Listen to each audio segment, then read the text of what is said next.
Hey everybody, we are back. So in front of us here, we are going back a few days. This is my Marcato Atlas pasta machine. And this one was a Christmas gift to me from my wife probably about 20 years ago. And it has been used a few times, nowhere near as much as it should have been, but I still have it, which means I can still use it. So real quick, we'll just run through a real quick review of its of how you use it and what you can make with it. So let's just get started real quick. So anyways, when you make your pasta, you want to use just some regular all-purpose flour or bread flour, either one of them work, or semolina flour, which I used back when I was cooking professionally to make pasta. And you just take several eggs, make a little pile of pasta of your flour, take several eggs, crack them in the pile of pasta, and you just start mixing it with a fork. And pretty soon it gets really goopy and doughy, and you just continue kneading it, kneading it, kneading it. And pretty soon you just let it rest. Let it rest and turn it a couple times, let it rest, turn it a couple times. You're developing the gluten when you're doing that. So anyways, when you get to the point that you need this machine, you want to make sure that it's well secured, because it's going to want to bounce around a little bit because the pasta can get a little heavy in there. And so when you're making it, you just want to make sure that you've got it well secured. This is being secured to my cutting board here. I don't want to attach it to the quartz countertop. Anyways, there's a device on this side over here. Let's see if you can see that. You can just barely see the edge of it here.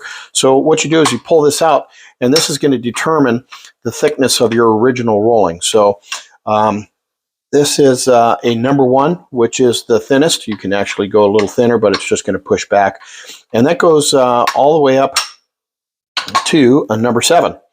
And so when you move this, it's actually moving these two wheels, this wheel apart from this wheel here.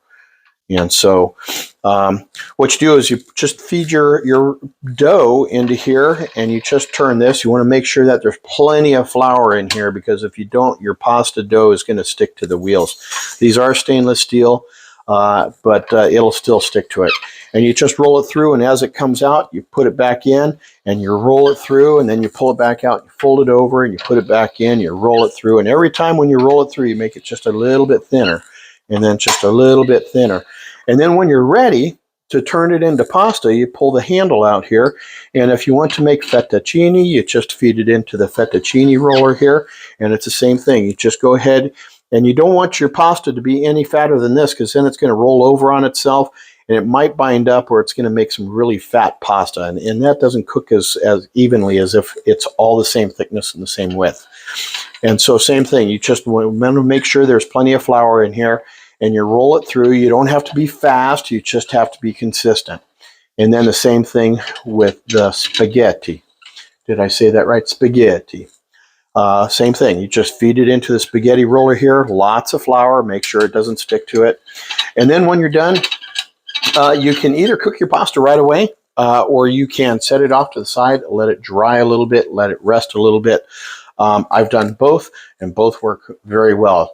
If you cook it fresh, you don't have to cook it for quite so long, because it's not dry yet.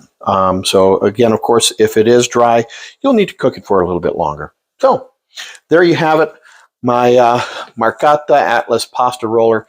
This machine is fantastic. My daughter actually used it for a couple of years before she moved on, and gave it back to me. So it's back in the family again.